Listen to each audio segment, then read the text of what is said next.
ಯಾರು ಯಾರು ಆರೋಪ ಮಾಡ್ತಾ ಇದ್ದಾರೆ? ಹೊರಗಡೆ ಮಾತಾಡ್ತಾರೆ, ಸದನದಲ್ಲಿ ಯಾವುದು ಮಾತಾಡಲ್ಲ. ಸದನದಲ್ಲಿ ಈ ಬಗ್ಗೆ ಯಾರು ಚರ್ಚೆ ಮಾಡ್ತಾ ಇಲ್ಲ.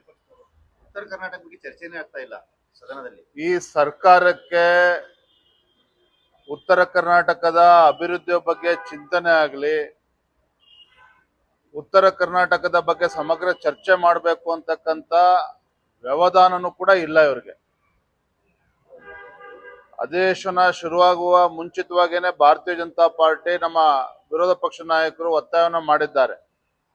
ಬಹುಶಃ ಇವತ್ತು ನಾಳೆ ನಾಡಿದ್ದು ಉತ್ತರ ಕರ್ನಾಟಕದ ಬಗ್ಗೆ ಚರ್ಚೆಗೆ ಅವಕಾಶ ನೀಡ್ತೇವೆ ಅಂತೇಳಿ ಸಭಾಧ್ಯಕ್ಷರು ನಮಗೆ ಭರವಸೆಯನ್ನು ನೀಡಿದ್ದಾರೆ. ಆದರೆ ಇದರ ನಡುವೆ ಆಡಳಿತ ಪಕ್ಷದ ಶಾಸಕರು, ಸಚಿವರು, ಮುಖ್ಯಮಂತ್ರಿಗಳನ್ನು ಒಳಗೊಂಡಂತೆ ಯಾವುದೇ ವಿಚಾರವನ್ನ ಸಮಗ್ರವಾಗಿ ಚರ್ಚೆ ಮಾಡೋದಕ್ಕೆ ತಯಾರಿಲ್ಲ.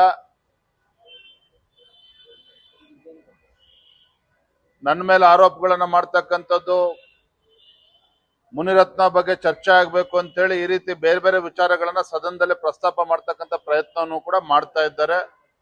ಆದ್ರೆ ನಾವು ಯಾವುದೇ ಕಾರಣಕ್ಕೂ ಬಿಡೋದಿಲ್ಲ. ಭಾರತೀಯ ಜನತಾ ಪಾರ್ಟಿ ಹಾಗೂ JDS ಇವತ್ತಿನಿಂದ ಉತ್ತರ ಕರ್ನಾಟಕದ ಬಗ್ಗೆ ಸಮಗ್ರವಾಗಿ ಚರ್ಚೆ ಮಾಡಬೇಕು ಅಂತ ಹೇಳಿ ಒತ್ತಾಯವನ್ನು ಕೂಡ ಮಾಡಿದ್ದೆ. ಇವತ್ತಿಂದ ಕೈಗೆತ್ತಿಕೊಳ್ತಾರೆ.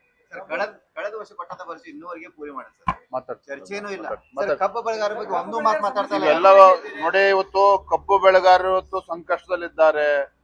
ಗುಲ್ಬರ್ಗ, ರಾಯಚೂರು, ಯಾದಗಿರಿ ಜಿಲ್ಲೆಗಳಲ್ಲಿ ಇವತ್ತು ತೊಗರಿ ಬೆಳೆತಕ್ಕಂಥ ರೈತರು ಕೂಡ ಸಂಕಷ್ಟದಲ್ಲಿದ್ದಾರೆ. ಇವತ್ತು ಆ ಭಾಗದಲ್ಲೂ ಕೂಡ ತೊಗರಿ ಇವತ್ತು 3 ಲಕ್ಷಕ್ಕೂ ಹೆಚ್ಚು ಎಕರೆ ಅಷ್ಟು ಇವತ್ತು ತೊಗರಿ ಸಂಪೂರ್ಣವಾಗಿ ಬರೀ ಗುಲ್ಬರ್ಗ ಜಿಲ್ಲೆಯಲ್ಲೇ ನಾಶ ಆಗಿದೆ.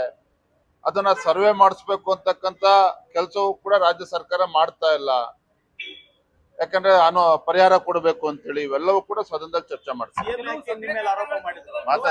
ಸಿಎಂ ಯಾಕೆ ನಿಮ್ಮ ಮೇಲೆ ಆರೋಪ ಮಾಡಿದ್ರು?